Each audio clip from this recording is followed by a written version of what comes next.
नमस्कार दोस्तों।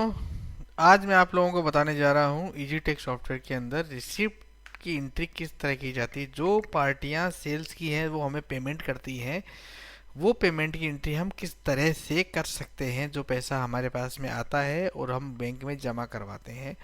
तो आप देखिए डैशबोर्ड पे 3 नंबर एंट्री है और F1 प्रेस करने पर आपको रिसिप्ट दिया था। R प्रेस करते रिसिप्ट ओपन हो जाएगी और 3% प्रेस करते ही होती है। आगे बढ़े, हम यहाँ एंट्री किया।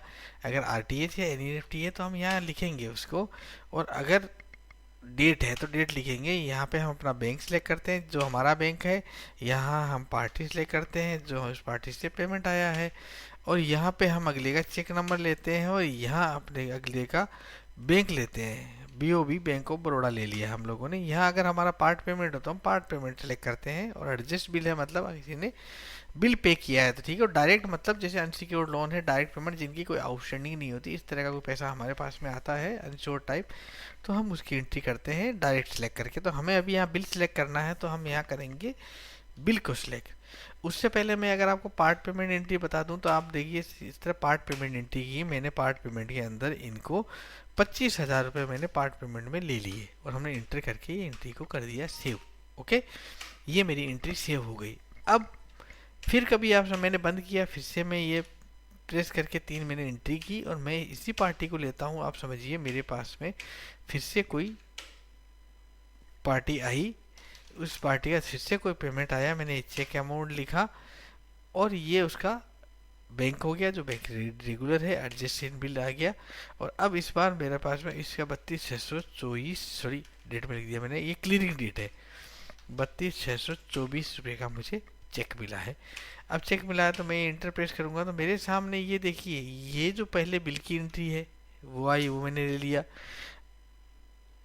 ओके सॉरी, ये वो सेल रिटर्न है मेरा, वो मेरा सेल रिटर्न है, जो मेरा सेल रिटर्न है सेम डे में, और ये मेरा पेमेंट है और ये मेरा बिल है। ये तीनों मैंने सेलेक्ट किया, एंटर प्रेस किया, नीचे देखिए जीरो। और ये जो अब मैसेज आता है आप समझिए, ये मैसेज जैसे एंट्री करते हैं ये आता है एंट्री का, इस बिल के अंदर क्या आइटम है। तो समझिए सेल रिटर्न के अंदर ये आइटम था, इतने पीस इतने रेट से रिटर्न आए हैं। ओके, अब जैसे मैं इसमें जाऊँगा तो भी मुझे पूछेगा कि इसका क्या है, रिकॉर्ड नहीं। इसमें जाऊँगा, इसमें पूछेगा क्या बिल था, तो ये राधिका है, इतना पीस इतना है। ओके, ये इस तरह से मैं एंट्री की। जहां मेरा अनरजिस्टर्ड में कोई भी अमाउंट जीरो आता है, इसका मतलब क्या हुआ, डेबिट और क्रेडिट दोनों समान हो गए हैं। और ये आपका माइनस प्लस होके और आपका जो भी डिस्काउंट बनता है ये डिस्काउंट में आ जाएगा, और आप यहाँ से डिस्काउंट के अकाउंट में डिस्काउंट एंट्री पोस्ट होके सेव हो जाएगी। ओके, धन्यवाद दोस्तों कि मैं आपने ये समझ लिया और आपने मेरी इस एंट्री को समझा। देखिए मैंने इस एंट्री को 2 भागों में किया है। एक में मैंने पिछली 1 नंबर एंट्री को मैंने पार्ट पेमेंट में किया। पार्ट पेमेंट एडजस्ट हो चुका है उसके ऊपर, इसलिए यहाँ पे एडजस्ट का लिखा हुआ आ रहा है कि ये एडजस्टेड है। और जबकि सेकेंड वाउचर ये एडजस्ट हुआ है, तो ये यहाँ इस वाउचर के अंदर हमने क्या किया कि जो पहले वाला रिसिप्ट था उस बिल का, उसका रिसिप्ट भी ले लिया हमने और उसका बिल भी ले लिया डेबिट में, और क्रेडिट में उसको बिल को जमा पे दिखा दिया। ओके, यहाँ से आपको ये इस तरह करेंगे तो ये जो ओपन होता है ऑप्शन, ये आपकी एंट्री के लिए है। देखिए आपने बिल में क्या एंट्री की थी उसके लिए है। और यदि आपको यहाँ से बिल ओपन करना है तो यहाँ राइट क्लिक करके गो टू एंट्री करेंगे तो आपके सामने आपका सेल रिटर्न पे करेंगे, सेल रिटर्न परचेज पे करेंगे परचेज, और सेल रिटर्न में करेंगे रिटर्न। ये मेरे परचेज बिल पे मैंने किया, परचेज रिटर्न मेरे सामने आ गया। और ये देखिए ऊपर रिसीव्ड लिखा हुआ आ गया आपके सामने।